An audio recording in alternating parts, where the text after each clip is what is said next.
Hallelujah. വിശുദ്ധ യോഹന്നാന്റെ സുവിശേഷം 3-ാം അധ്യായം 34-ാം തിരുലിഖിതം. ദൈവം അളന്നല്ല ആത്മാവിനെ നൽകുന്നത് എന്നരുളി ചെയ്ത ദൈവപുത്രനായ യേശു ക്രിസ്തുവിൻ്റെ അത്ഭുത നാമത്തിൽ നിങ്ങൾക്കേവർക്കും കൃപയും സമാധാനവും. Praise the Lord. ഇന്ന് നാം ചിന്തിക്കുന്നത് പ്രഭാഷകന്റെ പുസ്തകം 39-ാം അധ്യായം 13-14 തിരുലിഖിതങ്ങൾ. വിശ്വസ്തന്മാരായ പുത്രന്മാരെ, എൻ്റെ വാക്ക് കേട്ട് അരുവിക്കരയിലെ പനിനീർ ചെടി പോലെ മുട്ടിടുവിൻ. കുന്തിരിക്കം പോലെ സൗരഭ്യം പരത്തുകയും ലില്ലി പോലെ പൂ അണിയുകയും ചെയ്യുവിൻ. ഹല്ലേലൂയ. വചനം കേട്ട് പൂ അണിയണം. വചനം കേട്ട് പൂ അണിയണം. ഇത് കർത്താവിൻ്റെ ആഗ്രഹമാണ്. ഒരു വ്യക്തിയുടെ അനുഭവം നിങ്ങളുടെ ശ്രദ്ധയിലേക്ക് കൊണ്ടുവരാം. വർക്കിച്ചൻ അരുവിത്തറ എന്ന സ്ഥലത്ത് നിന്ന് ഈ സാക്ഷി നമുക്കായി എഴുതി അറിയിച്ചിരിക്കുകയാണ്. ഞാനും എൻ്റെ കുടുംബം മുഴുവനും കഴിഞ്ഞ നവംബർ മാസം 22-ാം തീയതി മുതൽ 26-ാം തീയതി വരെ അട്ടപ്പാടി ടീം നടത്തിയ വചന പ്രഘോഷണത്തിൽ പങ്കുചേർന്നു. 6 വർഷമായി എന്നെ അലട്ടിക്കൊണ്ടിരുന്ന ഒരു വലിയ രോഗമായിരുന്നു അസിഡിറ്റി വഴിയുള്ള അൾസർ. എനിക്ക് മധുരമില്ലാത്ത ഒരു ഭക്ഷണവും കഴിക്കത്തില്ലായിരുന്നു. എൻ്റെ രോഗവിവരങ്ങൾ വിശദീകരിക്കാൻ തുടങ്ങിയാൽ ഒരു പേജ് മതിയാവുകയില്ല. അത്രമാത്രം രോഗം ചുമന്നു നടന്നൊരു വ്യക്തിയാണ് ഞാൻ. ധ്യാനത്തിൽ വചനങ്ങൾ കേട്ടുകൊണ്ടേയിരുന്നു. ഓരോ വചനങ്ങളും എൻ്റെ കാതിലേക്ക് പതിച്ചപ്പോൾ ദൈവത്തിനൊരു ശക്തി എൻ്റെ ശരീരത്തിലേക്ക് ഇറങ്ങുന്നത് പോലെ അനുഭവപ്പെട്ടു. മാത്രമല്ല, ഒരു അടുക്കള ഇല്ലാത്തതിൻ്റെ വിഷമം 28 വർഷമായി അനുഭവിച്ചുകൊണ്ടിരിക്കുകയായിരുന്നു. ദൈവവചനം കേട്ട് പിറ്റേ ആഴ്ച തന്നെ ഞങ്ങളുടെ വീടിൻ്റെ പണി പുനരാരംഭിക്കാൻ സാധിച്ചു. അടുക്കള മാത്രമല്ല, വീടും കൂടുതൽ സൗകര്യമുള്ള വിധത്തിൽ പരിസരങ്ങളെല്ലാം പുതുക്കി പണിത് ഇന്ന് വളരെ മനോഹരമായി ഞങ്ങൾ പുതിയ ഭവനത്തിലിരുന്ന് കർത്താവിനെ മഹത്വപ്പെടുത്തുന്നു. പ്രിയപ്പെട്ട സഹോദരങ്ങളെ, ഈ ഒരു മകൻ, ഈ ഫോട്ടോ നിങ്ങൾ കാണുന്നില്ലേ? ഈ ഒരു മകൻ 28 വർഷമായി ഒരു അടുക്കള ഇല്ലാത്തതിൻ്റെ വേദനയിൽ, അങ്ങനെ തടസ്സങ്ങൾക്ക് മേൽ തടസ്സം അനുഭവിച്ച് വീട് പണി പൂർത്തിയാക്കാൻ പറ്റാതെ വിഷമിച്ചുകൊണ്ടിരിക്കുകയായിരുന്നു. മാത്രമല്ല, 6 വർഷമായി അസിഡിറ്റി നിമിത്തം ഭക്ഷണ മേഖലകളിൽ വളരെ ക്ലേശം അനുഭവിച്ചിരുന്ന ഒരു ദൈവ പൈതലാണ് ഇന്ന് നമ്മളുമായിട്ട് അനുഭവം പങ്കുവെക്കുന്നത്. ഇവരെന്താ ചെയ്തത്? ഇവർ 5 ദിവസം നീണ്ടു നിന്ന വചന പ്രഘോഷണത്തിൽ പങ്കുചേർന്ന് ആ വചനം കേട്ട് പ്രാർത്ഥിച്ച് ദൈവത്തിൻ്റെ ശക്തിയാൽ നിറഞ്ഞു. അവരുടെ ജീവിതത്തിലേക്ക് അത്ഭുതങ്ങൾ സംഭവിച്ചു. മാരകമായ രോഗങ്ങൾ ശരീരത്തിൽ നിന്ന് വിട്ടുപോയി. കുടുംബത്തിൽ തടസ്സമായി നിരുന്ന തടസ്സങ്ങൾ വചനത്തിന്റെ ശക്തിയാൽ അത്ഭുതകരമായി വിടുതൽ പ്രാപിച്ചു. പ്രഭാഷകന്റെ പുസ്തകത്തിൽ 39-ാം അധ്യായത്തിൽ 13-14 തിരുലിഖിതങ്ങളിലൂടെ ദൈവത്തിന്റെ മനസ്സ് ദൈവ മക്കളോട് പങ്കുവെക്കുകയാണ്. എൻ്റെ വിശ്വസ്തന്മാരായ പുത്രന്മാരെ, എൻ്റെ വാക്ക് കേട്ട് അരുവിക്കരയിലെ പനിനീർ ചെടി പോലെ മുട്ടിടുവിൻ. എല്ലാവരും എഴുന്നേറ്റ് നിന്ന് ഈ നിമിഷങ്ങളിൽ ദൈവത്തിന്റെ വചനം സ്വീകരിക്കാൻ വേണ്ടി ഹൃദയത്തെ ഒരുക്കട്ടെ. യോഹന്നാൻ 6:63, ആത്മാവാണ് ജീവൻ നൽകുന്നത്, ശരീരം ഒന്നിനും ഉപകരിക്കുന്നില്ല. ഞാൻ നിങ്ങളോട് പറഞ്ഞ വാക്കുകൾ ആത്മാവും ജീവനുമാണ്. എല്ലാവരും കരങ്ങൾ ഉയർത്തി സ്തുതിക്കുന്നു. Hallelujah, hallelujah. ഓ ദൈവമേ, ആത്മാവും ജീവനുമായ സർവശക്തമായ വചനങ്ങൾ ഇപ്പോൾ കുടുംബങ്ങളിലേക്ക് വ്യാപരിക്കാൻ ഇടവരുത്തണമേ. അതിന് തടസ്സമായി ഈ കുടുംബങ്ങളിൽ, ഈ വ്യക്തി ജീവിതങ്ങളിൽ കാലങ്ങളായി ഇവരെ മൂടുപടമണിയിച്ചിരിക്കുന്ന എല്ലാ അന്ധകാരത്തിന്റെ ആധിപത്യങ്ങളും യേശുനാമത്തിൽ വിട്ടുമാറി പോകട്ടെ. Hallelujah, hallelujah, hallelujah. യേശുവേ ആരാധന. വചനം വഴി അത്ഭുതങ്ങൾ ഇന്ന് ഈ കുടുംബങ്ങളിൽ സംഭവിക്കട്ടെ. Hallelujah, hallelujah. യേശുവേ ആരാധന, ആരാധന. ഹല്ലേലൂയ. യേശുവേ, യേശുവേ. Hallelujah, hallelujah. യേശുവേ ആരാധന. യേശുവേ സ്തോത്രം. യേശുവേ നന്ദി. Praise the Lord. പ്രിയപ്പെട്ട ദൈവമക്കളെ, അനേകർക്ക് ദൈവവചനം കേൾക്കുന്നത് കൊണ്ട് എന്താണ് സ്വർഗം ആഗ്രഹിക്കുന്നത് എന്നതിനെ കുറിച്ച് പരിജ്ഞാനം ഇല്ല.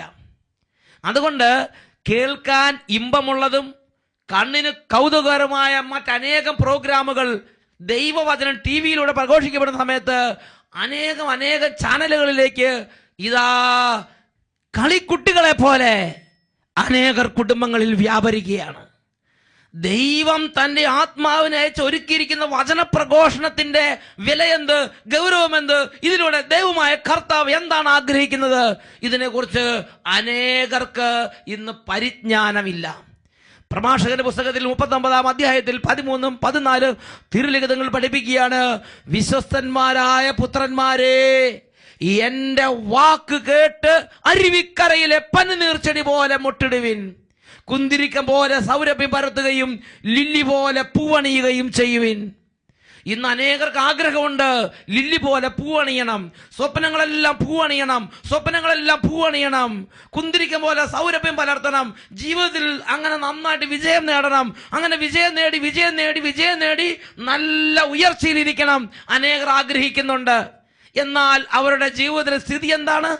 മിക്ക പ്രവചനത്തിൽ പ്രവചിക്കപ്പെട്ടിട്ടുള്ളത് പോലെ തന്നെ മിക്ക പ്രവചനത്തിൽ 6-ാം അധ്യായം 14 മുതൽ 16 വരെയുള്ള തിരുലിഖിതങ്ങളിൽ ഇതാ വചനം പഠിപ്പിക്കുകയാണ്, നീ ഭക്ഷിക്കും എന്നാൽ തൃപ്തി വരികയില്ല, ഉദരത്തിൽ നിന്ന് വിശപ്പ് വിട്ടകലുകയില്ല, നീ നീക്കിവെക്കും എന്നാൽ ഒന്നും സമ്പാദിക്കുകയില്ല, സമ്പാദിച്ചാൽ തന്നെ അത് ഞാൻ വാളിനിരയാക്കും, നീ വിതയ്ക്കും എന്നാൽ കൊയ്യുകയില്ല, നീ ഒലുവാട്ടും എന്നാൽ എണ്ണ കൊണ്ട് അഭിഷേകം ചെയ്യുകയില്ല, നീ മുന്തിരി പിഴിയും എന്നാൽ വീഞ്ഞു കുടിക്കുകയില്ല, കാരണം നീ ഓമ്രിയുടെ അനുശാസനങ്ങൾ പാലിച്ചു, ആഹാവ് ഭവനത്തിന്റെ ചെയ്തികൾ നീ അനുവർത്തിച്ചു, അവരുടെ ഉപദേശങ്ങൾക്കനുസരിച്ച് നീ വ്യാപരിച്ചു. പ്രിയ ദൈവപൈതലെ, ചിന്തിച്ചു നോക്കുക, ഇന്ന് നിന്റെ ഹൃദയത്തിന്റെ സ്ഥിതി എന്താ? ഇന്ന് നിന്റെ കുടുംബത്തിന്റെ സ്ഥിതി എന്താ? നീ അനുധാവനം ചെയ്യുന്ന അനുശാസനങ്ങൾ ആരുടേതാണ്? നീ അനുധാവനം ചെയ്യുന്ന ഉപദേശങ്ങൾ ആരുടേതാണ്? നീ ദൈവമായ കർത്താവിന്റെ ഉപദേശത്തെ കേൾക്കുന്നുണ്ടോ? ലോകപ്രകാരമുള്ള ഉപദേശം, തന്നിഷ്ടപ്രകാരമുള്ള ചിന്തകൾ, നീ സ്വന്തം ആലോചനയെ പിന്തുടർന്നാണ് നിന്റെ സ്വപ്നങ്ങൾ പൂവണിയിക്കാൻ വേണ്ടി നീ അധ്വാനിച്ചുകൊണ്ടിരിക്കുന്നത്. ഇത് നമ്മൾ എവിടെയാ വായിക്കുന്നത്? യെശയ്യാ പ്രവചനത്തിൽ 65-ാം അധ്യായത്തിൽ 2-ാമത്തെ തിരുലിഖിതം. സ്വന്തം ആലോചനകളെ പിന്തുടർന്ന് വഴിതെറ്റി നടക്കുന്ന കലഹപ്രിയരായ ഒരു ജനത്തിനു നേരെ ദിവസം മുഴുവൻ ഞാൻ എൻ്റെ കൈകൾ വിരിച്ചു പിടിച്ചു. സ്വന്തം ആലോചനകൾ പിന്തുടർന്ന് കലഹപ്രിയരായി ദൈവത്തോട് മത്സരിച്ച് തന്നിഷ്ടത്തിൽ മുഴുകി തൻ്റെ ഇടം കാണിക്കുന്ന ഒരു ജനത്തിന് നേരെ ദൈവം പറയുകയാണ്, ഇതാ ദിവസം മുഴുവൻ ഞാൻ എൻ്റെ 2 കരങ്ങളും നീട്ടിപ്പിടിച്ചു. എന്തിനു വേണ്ടിയിട്ടാ? മക്കളെ വരിക, എൻ്റെ വാക്ക് കേൾക്കുക, മക്കളെ വരിക, എൻ്റെ ഉപദേശത്തെ അനുസരിക്കുക. എന്തിനു വേണ്ടിയിട്ടാ ദൈവം തൻ്റെ പ്രിയപ്പെട്ട മക്കളെ ഇങ്ങനെ വിളിക്കുന്നത്? എന്തിനു വേണ്ടിയിട്ടാ ദൈവം തൻ്റെ പ്രിയപ്പെട്ട മക്കൾക്ക് ഈ വചനം കൊടുക്കുന്നത്? ദൈവത്തിന് ഒരു കാര്യം അറിയാം, ഇന്നല്ലെങ്കിൽ നാളെ ഈ ലോകത്തിന്റെ ഉപദേശം കേട്ട് ഞാനും നിങ്ങളും ഉയരങ്ങളിലേക്ക് പോയാൽ ഈ വാണക്കുറ്റി മുകളിലേക്ക് പോകുന്നത് പോലെ നമ്മൾ അങ്ങോട്ട് പോകും, ഉയരത്തിലേക്ക് അങ്ങോട്ട് ചെല്ലും, അവിടെ നിന്ന് അങ്ങോട്ട് പൊട്ടും, പിന്നെ ചാരമായി ഇന്നല്ലെങ്കിൽ നാളെ നിപതിച്ച് അഗാധത്തിലേക്ക് നിപതിക്കും. ഇത് സർവശക്തനായ ദൈവത്തിനറിയാം. അതുകൊണ്ട് എന്റെയും നിങ്ങളുടെ ഉയർച്ച എന്നെന്നും സന്തോഷകരമായിരിക്കാൻ, എന്നെന്നും നിലനിൽക്കുന്നതായിരിക്കാൻ ഇതാ ദൈവം സ്വർഗത്തിന്റെ വഴികളെ എനിക്ക് നിങ്ങൾക്ക് ഒരുക്കുകയാണ്. എൻ്റെ നിങ്ങളുടെ ജീവിതത്തിൽ ഒരു പ്രശ്നത്തിന്റെ മേൽ ഒരു വിജയം ഉണ്ടാകാൻ, ഒരു തടസ്സത്തിന്റെ മേൽ ഒരു അത്ഭുതമായ ഒരു ഉയർച്ച ഉണ്ടാകാൻ, ജീവിതത്തിൽ പദ്ധതികൾ പൂവണിയാൻ എന്താണ് കർത്താവ് ആഗ്രഹിക്കുന്നത്? സ്വർഗത്തിന്റെ വചനത്തെ ഞാനും നിങ്ങൾ കേൾക്കണം. അതിനുശേഷം ആ വചനപ്രകാരം ജീവിതത്തെ പടുത്തുയർത്തണം. വചനമാകുന്ന പാറമേൽ ജീവിതത്തിന്റെ അടിത്തറ ഉറപ്പിക്കണം. ഇതല്ലേ യേശു നമ്മളോട് പഠിപ്പിച്ചിരിക്കുന്നത്? യേശു പറഞ്ഞു, എൻ്റെ വചനം കേട്ട് അതനുസരിച്ച് പ്രവർത്തിക്കുന്നവൻ ആർക്ക് സദൃശനാണെന്ന് ഞാൻ പറയാം. അവൻ ആഴത്തിൽ കുഴിച്ച് പാറമേൽ അടിസ്ഥാനമിട്ട് വീട് പണിയുന്നവന് സദൃശൻ തന്നെ. Praise the Lord. ഈ ഒരു പശ്ചാത്തലത്തിൽ വേണം പ്രഭാഷകന്റെ പുസ്തകം 39 അധ്യായം 13, 14 തിരുലിഖിതങ്ങൾ ഞാൻ നിങ്ങൾ മനസ്സിലാക്കാൻ. വിശ്വസ്തന്മാരായ പുത്രന്മാരെ, എന്റെ വാക്ക് കേട്ട് അരുവിക്കരയിലെ പനിനീർച്ചെടി പോലെ മുട്ടിടുവിൻ. കുന്തിരിക്ക പോലെ സൗരഭ്യം പലർത്തുകയും ലില്ലി പോലെ പൂവണിയുകയും ചെയ്യുവിൻ. ഇന്ന് ഞാനും നിങ്ങൾ ജീവിക്കുന്ന ഈ കാലഘട്ടത്തിൽ ആയിരക്കണക്കിന് ലക്ഷക്കണക്കിന് കുടുംബങ്ങൾ ഈ വചനത്തിന്റെ വഴിയെ നടന്ന അത്ഭുതങ്ങളെ കാണുന്നുണ്ട്. ഇതാ ഞാനൊരു കുടുംബത്തിന്റെ അനുഭവം നിങ്ങളുടെ ശ്രദ്ധയിലേക്ക് കൊണ്ടുവരാം. ഇവര് കോഴിക്കോട് നിന്നാണ് ഇവരുടെ അനുഭവം എഴുതി അറിയിക്കുന്നത്. എന്റെ പേര് മഞ്ജു, എന്റെ ഹസ്ബൻഡിന്റെ പേര് ജിൻഡോ, മകന്റെ പേര് സാവിയോ. ഞങ്ങളുടെ വിവാഹം കഴിഞ്ഞിട്ട് ഏതാണ്ട് 6 വർഷത്തോളമായി ഞങ്ങൾക്കൊരു കുഞ്ഞില്ലായിരുന്നു. പല ഡോക്ടർമാരെയും കാണിച്ചു. അവർ നിർദ്ദേശിക്കുന്ന മരുന്നുകളും അവർ നിർദ്ദേശിക്കുന്ന ട്രീറ്റ്മെന്റുകളും ഞങ്ങൾ അവലംബിച്ചു. പക്ഷേ ഒരു കുഞ്ഞില്ലാതെ ഞങ്ങൾ കണ്ണുനീരിലും പ്രലാപത്തിലുമായി. അങ്ങനെ വളരെ വിഷമത്തോടെ ഇരിക്കുമ്പോഴാണ് അട്ടപ്പാടിയിൽ നിന്ന് വചനം കേൾക്കാൻ വേണ്ടിയുള്ള കാഹളം മുഴങ്ങിയത്. അങ്ങനെ ഞങ്ങൾ 5 ആഴ്ചകളിൽ ആദ്യ വെള്ളിയാഴ്ച അട്ടപ്പാടിയിൽ പോയി ജീവിക്കുന്ന ദൈവത്തിന്റെ വചനം കേട്ടു.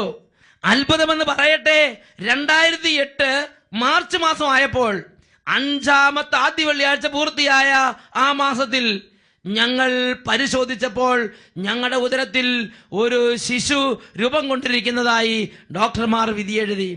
ഞങ്ങൾക്ക് വളരെ ആരോഗ്യമുള്ള ഒരു കുഞ്ഞിനെ നൽകി കർത്താവ് അനുഗ്രഹിച്ചു. ഇന്ന് കുഞ്ഞിന് 2 വയസ്സ് കഴിഞ്ഞിരിക്കുകയാണ്. ഇതുവരെയും അട്ടപ്പാടിയിൽ കൊടുന്ന് സാക്ഷ്യപ്പെടുത്താൻ പറ്റാത്തത് കൊണ്ട് അവന്റെ ഫോട്ടോ അയച്ച് ഞങ്ങൾ അവന് വേണ്ടി സാക്ഷ്യം പറയുകയാണ്. ഇതാ നോക്കുക, ആ കുടുംബം വർഷങ്ങളായി കുഞ്ഞുങ്ങളില്ലാതെ കണ്ണുനീരിലിരിക്കുകയായിരുന്നു. ഒരുപാട് സ്ഥലത്തേക്ക് ഓടി, അങ്ങോട്ടോടി ഇങ്ങോട്ടോടി, ആ ചികിത്സ ഈ ചികിത്സ, ആ ട്രീറ്റ്മെന്റ് ഈ ട്രീറ്റ്മെന്റ്, ആ ഉപദേശം ഈ ഉപദേശം, നിരാശ മാത്രം ഫലം. അങ്ങനെ ഇരിക്കുമ്പോഴാണ് ജീവിക്കുന്ന ദൈവത്തിന്റെ വചനം കേൾക്കാൻ വേണ്ടി അവരെ പരിശുദ്ധാത്മാവ് വിളിച്ചത്. അവർ വചനം കേട്ടു. 5 മാസം അടുപ്പിച്ച് ആദ്യ വെള്ളിയാഴ്ചകളിൽ വന്ന് ദൈവത്തിന്റെ വചനം കേട്ടു. വചനം ആ കുടുംബത്തിൽ ഒരു അത്ഭുതം അങ്ങോട്ട് ചെയ്തു കൊടുത്ത്.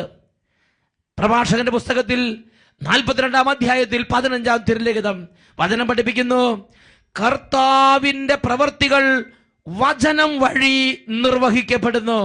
പ്രഭാഷകൻ 42:15 കർത്താവിന്റെ പ്രവർത്തികൾ വചനം വഴി നിർവഹിക്കപ്പെടുന്നു. ഇതാ മറ്റൊരു വ്യക്തിയുടെ അനുഭവം നിങ്ങളുടെ ശ്രദ്ധയിലേക്ക് ഞാൻ കൊണ്ടുവരികയാണ്. ഇതാ ഈ കുട്ടി പൊൻകുന്നം എന്ന് പറഞ്ഞ സ്ഥലത്തു നിന്നാണ് തന്റെ അനുഭവം എഴുതി അറിയിച്ചിരിക്കുന്നത്. എന്റെ പേര് സിനി, ഞാൻ കോട്ടയം ജില്ലയിലെ പൊൻകുന്നം എന്ന സ്ഥലത്ത് താമസിക്കുന്നു. ഞങ്ങൾ എല്ലാ ആഴ്ചയിലും ഷാലോം ചാനലിൽ അഭിഷേകാഗ്നി എന്ന വചന ശുശ്രൂഷയിൽ മുടങ്ങാതെ പങ്കെടുക്കുന്നവരാണ്. എൻ്റെ വലത് ചെവിക്ക് 2 വർഷമായി നല്ല വേദനയും ചെവി പഴുത്തൊഴുകുന്ന അവസ്ഥയുമായിരുന്നു. അതുകൊണ്ട് ആ ചെവി വഴി സെൽഫോൺ അറ്റൻഡ് ചെയ്യാൻ എനിക്ക് സാധിച്ചിരുന്നില്ല. ഇത് കാരണം എനിക്ക് വലിയ ദുഃഖമായിരുന്നു. ഇടയ്ക്ക് ഡോക്ടറെ കാണിച്ചുകൊണ്ടേയിരുന്നു. പല വിധത്തിലുള്ള മരുന്നുകൾ മാറി മാറി ഡോക്ടർ അപ്ലൈ ചെയ്തു. എന്നിട്ടും എൻ്റെ പഴയ അവസ്ഥ തന്നെ തുടർന്നു. അങ്ങനെ ഇരിക്കുമ്പോൾ ഒരാഴ്ച 2010 സെപ്റ്റംബറിലെ ആദ്യത്തെ ഞായറാഴ്ച അഭിഷേകാഗ്നി വചന ശുശ്രൂഷയിൽ ഓരോരുത്തരും അവനവന്റെ രോഗമുള്ള മേഖലകളിൽ കൈകൾ വെച്ച് പ്രാർത്ഥിക്കുക എന്ന് വചനം പ്രസംഗിച്ച അച്ഛൻ ആ സമയത്ത് ടിവിയിലൂടെ നിർദ്ദേശം നൽകി. ഞാൻ വേഗം എൻ്റെ കൈ വയ്യാത്ത ചെവിയുടെ മേൽ വെച്ച് യേശുവേ വചനശക്തിയാൽ അത്ഭുതങ്ങൾ ഉണ്ടാകട്ടെ പ്രാർത്ഥിച്ചു. പിറ്റേ ദിവസം രാവിലെ നോക്കുമ്പോൾ എൻ്റെ ചെവി പരിപൂർണമായി സൗഖ്യം പ്രാപിച്ചിരിക്കുന്ന കാഴ്ചയാണ് ഞാൻ കണ്ടത്. ഇന്ന് സൗഖ്യമുള്ള എൻ്റെ ചെവി കൊണ്ട് എൻ്റെ ഈ നാട്ടിൽ ഞാൻ എൻ്റെ യേശുവിന് സാക്ഷിയായി കർത്താവിനെ മഹത്വപ്പെടുത്തുന്നു. ഹല്ലേലൂയ. പ്രിയപ്പെട്ട സഹോദരങ്ങൾ നോക്കുക, 2.5 വർഷം കേടുവന്ന ചെവിയുമായി, പഴുത്തൊലിക്കുന്ന ചെവിയുമായി തല താഴ്ത്തി ആ നാട്ടിൽ ദുഃഖത്തോടെ നടന്ന സഹോദരി, അബ്രാഹത്തിന്റെ മകൾ. എന്നാൽ ജീവിക്കുന്ന ദൈവത്തിന്റെ വചനം കേട്ട് ഹൃദയത്തിൽ ആത്മാവിനെ ഉണർവ് പ്രാപിച്ച് യേശുവിന്റെ നാമത്തെ വിളിച്ച് വചനത്തിന്റെ ആ അത്ഭുത ശക്തി കൊണ്ട് പൂവണിയാൻ ആഗ്രഹിച്ച് പ്രാർത്ഥിക്കാൻ പറഞ്ഞ തൽക്ഷണത്തിൽ തന്നെ ചെവിയിലെ 2.5 വർഷമായുള്ള പഴുപ്പ് നിലച്ചു. ചെവി പരിപൂർണ സൗഖ്യം പ്രാപിച്ചു. ഈ കുട്ടി സാക്ഷ്യപ്പെടുത്തുകയാണ്. Hallelujah, hallelujah. പ്രിയപ്പെട്ട സഹോദരങ്ങളെ, ദൈവത്തിന്റെ വചനം വിശുദ്ധ ലിഖിതങ്ങളിൽ പഠിപ്പിക്കുകയാണ്. 107 സങ്കീർത്തനത്തിലെ 20 തിരുലിഖിതം, കർത്താവ് തന്റെ വചനം അയച്ച് അവരെ സൗഖ്യമാക്കി വിനാശത്തിൽ നിന്ന് വിടുവിച്ചു. കർത്താവ് തന്റെ വചനം അയച്ച് അവരെ സൗഖ്യമാക്കി വിനാശത്തിൽ നിന്ന് വിടുവിച്ചു. 107 സങ്കീർത്തനത്തിലെ 20 തിരുലിഖിതം. പ്രിയപ്പെട്ട സഹോദരങ്ങളെ, ഇത് പഴയ കാലത്തെ പഴമയുടെ കഥകളല്ല, ഇന്നും സംഭവിക്കുന്ന യാഥാർത്ഥ്യമാണ്. ഇത് മറ്റൊരു വ്യക്തിയുടെ അനുഭവം ഞാൻ നിങ്ങളുടെ ശ്രദ്ധയിലേക്ക് കൊണ്ടുവരാം. ഇവർ ഈ അനുഭവം നമ്മളുമായി പങ്കുവെക്കുന്നത് കേരളത്തിലെ കൊച്ചി പട്ടണത്തിൽ നിന്നാകുന്നു. ഇവരുടെ അനുഭവം നമുക്കൊന്ന് ശ്രദ്ധിക്കാം. എൻ്റെ പേര് സെലിൻ. കൊച്ചിയിലുള്ള മുണ്ടംവേലിയിലാണ് എൻ്റെ വീട്. ഞങ്ങൾ പതിവായി അഭിഷേകാഗ്നി എന്ന വചന ശുശ്രൂഷ TV ചാനലിൽ ദർശിക്കുന്നവരാണ്. ഇപ്പോൾ ഈ സാക്ഷ്യം എഴുതുന്നത് എൻ്റെ കൊച്ചു മകൾക്ക് വേണ്ടിയാണ്. അവളുടെ പേര് ആൻമരിയ. 8 വയസ്സ് പ്രായം. അവൾക്ക് 3 വയസ്സായപ്പോൾ മുതൽ ശ്വാസം മുട്ടലും ചുമയും തുടങ്ങി. അനേകം ഡോക്ടർമാരെ കാണിച്ചു. ആയുർവേദം, അലോപ്പതി, ഹോമിയോ, ഇങ്ങനെയുള്ള ഒരുപാട് ട്രീറ്റ്മെന്റുകൾ. തൽക്കാലം കുറയും, പിന്നെ വീണ്ടും വീണ്ടും വരും. ഇങ്ങനെ ഞങ്ങൾ രോഗത്തിൽ കുഴഞ്ഞു. അവസാനം ഞങ്ങൾ കഴിഞ്ഞ മാർച്ച് 15 ഒരു ഡോക്ടറെ കാണിച്ച് എക്സ്റേ എടുത്തപ്പോൾ ഡോക്ടർ പറഞ്ഞു, ലങ്സിൽ കഫം മുഴുവൻ തിങ്ങി നിറഞ്ഞിരിക്കുന്നു, കൊച്ചിന് ബാല TB ആണ്, സൂക്ഷിക്കണം, അല്ലെങ്കിൽ പനി വന്നാൽ കഫം പഴുക്കും, ന്യൂമോണിയാകും, പിന്നെ കുഞ്ഞിനെ കിട്ടുക പ്രയാസമാണ്. ദിവസം 3 നേരം ട്രിപ്പ് ഇടണം, ഇഞ്ചക്ഷൻ വെക്കണം, ഒരുപാട് ട്രീറ്റ്മെന്റുകൾ. ഞങ്ങളാകെ തളർന്നു. അങ്ങനെ വിഷമിച്ചിരിക്കുമ്പോൾ അന്ന് 27 ഞായറാഴ്ച രാത്രി 8:30 മണിക്കുള്ള ഷാലോം ചാനലിൽ അഭിഷേകാഗ്നി വചനപ്രഘോഷ സമയത്ത് ഈ ദുഃഖങ്ങളും കണ്ണുനീരും രോഗത്തിന്റെ കുഴഞ്ഞ അവസ്ഥകൾ സമർപ്പിച്ച് വചനത്തിന് മുമ്പിൽ കുട്ടിയെ സമർപ്പിച്ച് കരഞ്ഞ് പ്രാർത്ഥിച്ചു. അത്ഭുതമെന്ന് പറയട്ടെ, 31 വീണ്ടും ഡോക്ടറെ അടുത്ത് കൊണ്ടുപോയി എക്സ്റേ എടുത്ത് നോക്കുമ്പോൾ കുട്ടിക്ക് യാതൊരു അസുഖവുമില്ല, പരിപൂർണമായി സൗഖ്യം പ്രാപിച്ചിരിക്കുന്ന കാഴ്ചയാണ് ഡോക്ടർ കണ്ടത്. ഡോക്ടർ കുട്ടിക്ക് ഇനി ചികിത്സ ആവശ്യമില്ല എന്ന് സർട്ടിഫിക്കറ്റ് നൽകി ഞങ്ങളെ പറഞ്ഞയച്ച്. ഹല്ലേലൂയ. കൊച്ചിയിൽ നിന്ന് ഒരു കുടുംബം സാക്ഷ്യപ്പെടുത്തുകയാണ്. പ്രിയപ്പെട്ട ദൈവമക്കളെ, ജീവിക്കുന്ന ദൈവത്തിന്റെ വചനത്തെ കുറിച്ച് ഹെബ്രായ ലേഖനത്തിൽ 4-ാം അധ്യായം 12-ാം വാക്യത്തിൽ പഠിപ്പിക്കുകയാണ്. ദൈവത്തിന്റെ വചനം സജീവവും ഊർജ്ജസ്വലവുമാണ്, ഇരുതല വാളിനേക്കാൾ മൂർച്ചയേറിയതും ചേതനയിലും ആത്മാവിലും സന്ധിബന്ധങ്ങളിലും മജ്ജയിലും തുളച്ചു കയറി ഹൃദയത്തിന്റെ വികാരങ്ങളെയും വിചാരങ്ങളെയും നിയോഗങ്ങളെയും വിവേചിക്കുന്നതും അത്രേ. ഈ നിമിഷങ്ങളിൽ എഴുന്നേറ്റ് നിന്ന് നമുക്ക് പ്രാർത്ഥിക്കാം. പ്രിയപ്പെട്ട മക്കളെ, ഇത് അത്ഭുതത്തിന്റെ സമയമാണ്. സ്വർഗത്തിന്റെ ശക്തി അതിശയകരമാവിധം വ്യാപരിക്കുകയാണ്. ഇന്ന് വരെ അങ്ങോട്ടോടി ഇങ്ങോട്ടോടി മനസ്സ് മടുത്തിരിക്കുന്നവരാണോ? യേശുവിന്റെ നാമത്തിൽ വചനശക്തിയിൽ ആശ്രയിച്ച് ഒരു അത്ഭുതത്തിന് വേണ്ടി ഇപ്പോൾ ആഗ്രഹിക്കുക. 2 കരങ്ങൾ ഉയർത്തി സ്തുതിക്കട്ടെ. Hallelujah, hallelujah. പ്രഭാഷകരുടെ പുസ്തകത്തിൽ 39-ാം അധ്യായം 13-ഉം 14-ഉം തിരുലിഖിതങ്ങൾ. വിശ്വസ്തന്മാരായ പുത്രന്മാരെ, എന്റെ വാക്ക് കേട്ട് അരുവിക്കരയിലെ പനിനീർച്ചെടി പോലെ മുട്ടിടുവിൻ, കുന്തിരിക്കം പോലെ സൗരഭ്യം വളർത്തുകയും ലില്ലി പോലെ പൂവണിയുകയും ചെയ്യുവിൻ. ഓ ദൈവമേ, കാലങ്ങളായി കണ്ണുനീരിൽ കുതിർന്നിരിക്കുന്നവര്, ജീവിതത്തിലെ സ്വപ്നങ്ങളെല്ലാം കരിഞ്ഞു പോയവര്, മുഖമെല്ലാം കരിവാളിച്ചിരിക്കുന്നവര്, വിശ്വാസം മങ്ങിപ്പോയവര്, ദൈവാനുഭവം നഷ്ടപ്പെട്ടവര്, ഹൃദയം മരവിച്ചവര്, ആത്മീയ മന്ദതയിലേക്ക് വീണുപോയവർ, സാത്താന്റെ ബന്ധനത്തിൽ കുടുങ്ങിയവര്, ചങ്ങലകളാൽ പൂട്ടപ്പെട്ടവര്, തടവറകളിൽ കിടക്കുന്നവര്, എല്ലാ തരത്തിലുള്ള തിന്മകളാലും പാപങ്ങളാലും ബന്ധിക്കപ്പെട്ട് കിടക്കുന്നവര്, ഓ വചനത്തിന്റെ അത്ഭുത ശക്തിയാൽ ഇപ്പോൾ തടവറകൾ വിട്ട് പുറത്തു വരട്ടെ. Hallelujah, hallelujah.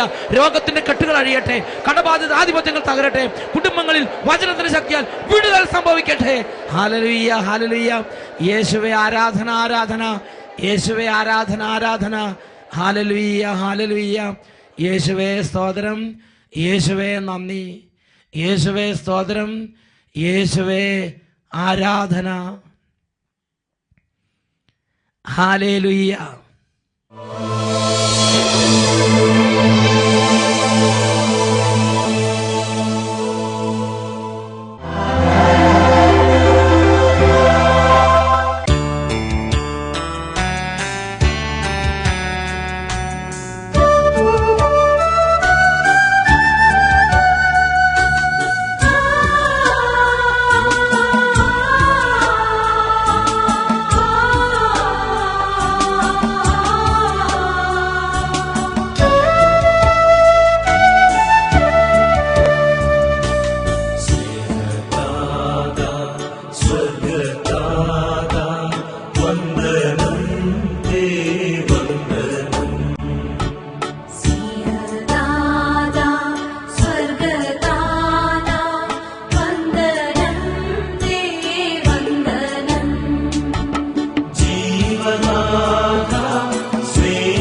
വിശുദ്ധ മത്തായിയുടെ സുവിശേഷം 8-ാം അധ്യായം 5 മുതലുള്ള തിരുലിഖിതങ്ങൾ. യേശു കഫർനാമിൽ പ്രവേശിച്ചപ്പോൾ ഒരു ശതാധിപൻ വന്ന് അവനോട് കേണപേക്ഷിച്ചു, കർത്താവേ, എന്റെ ഭൃത്യൻ തളർവാദം പിടിപെട്ട് കഠിനമായ വേദന സഹിച്ച് ഭവനത്തിൽ കിടക്കുന്നു. യേശു അവനോട് പറഞ്ഞു, ഞാൻ വന്ന് അവനെ സുഖപ്പെടുത്താം. പ്രിയപ്പെട്ട ദൈവമക്കളെ, കർത്താവ് രോഗികളോട് മനസ്സലിവുള്ള കർത്താവാണ്. ഇരുകരങ്ങളും ഇപ്പോൾ കർത്താവിന്റെ സന്നിധിയിലേക്ക് നമുക്ക് ഉയർത്താം. കഴിഞ്ഞ കാലങ്ങളിൽ പല സാഹചര്യങ്ങളിൽ കർത്താവിനെ വേദനിപ്പിച്ചിട്ടുണ്ട്. ഒരുപാട് സാഹചര്യങ്ങളിൽ പരിശുദ്ധാത്മാവിനെ ദുഃഖിപ്പിച്ചിട്ടുണ്ട്. ചിലപ്പോഴെല്ലാം ദൈവത്തിന്റെ വചനത്തിന് പുറംതിരിഞ്ഞിട്ടുണ്ട്. ഓരോ കാര്യങ്ങളെ ഓർത്ത് കണ്ണുനീരൊഴുക്കി അപ്പാ, പിതാവേ എന്ന് പറഞ്ഞ് നിലവിളിക്കുമെങ്കിൽ, യേശുവേ എന്ന് പറഞ്ഞ് പൊട്ടിക്കരയുമെങ്കിൽ ഈ നിമിഷം അത്ഭുതമുണ്ട്, ഈ നിമിഷം സൗഖ്യമുണ്ട്. ദൈവമക്കൾ ഒന്നിച്ച് പ്രാർത്ഥിക്കട്ടെ. Hallelujah, hallelujah. ഓ യേശുവേ, അങ്ങയുടെ നാമത്തിന്റെ മഹത്വത്തിന് വേണ്ടി ഇപ്പോൾ രോഗികൾ സൗഖ്യം പ്രാപിക്കട്ടെ. എത്രയോ കാലങ്ങളായി ചികിത്സിച്ച് മടുത്തു. എത്രയോ ട്രീറ്റ്മെന്റുകൾക്ക് പോയി, എത്രയോ ആശുപത്രികൾ കയറി ഇറങ്ങി, എന്നിട്ടും സൗഖ്യം കിട്ടാതെ കണ്ണുനീരിൽ കുതിർന്ന ഈ രോഗികളെ ഇപ്പോൾ സ്പർശിക്കണമേ.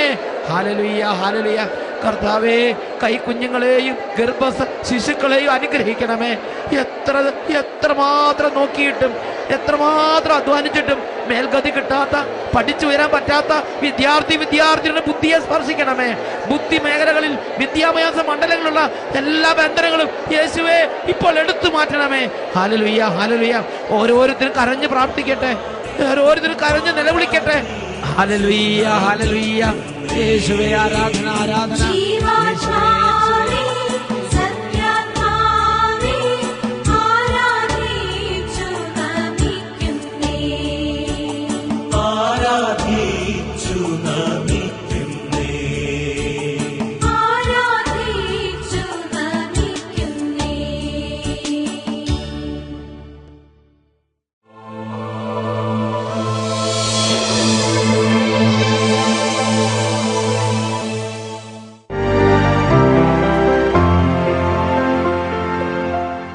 ഞാൻ അങ്കമാലി തുറവൂർ എന്ന സ്ഥലത്താണ് നിന്നാണ് വരുന്നത്.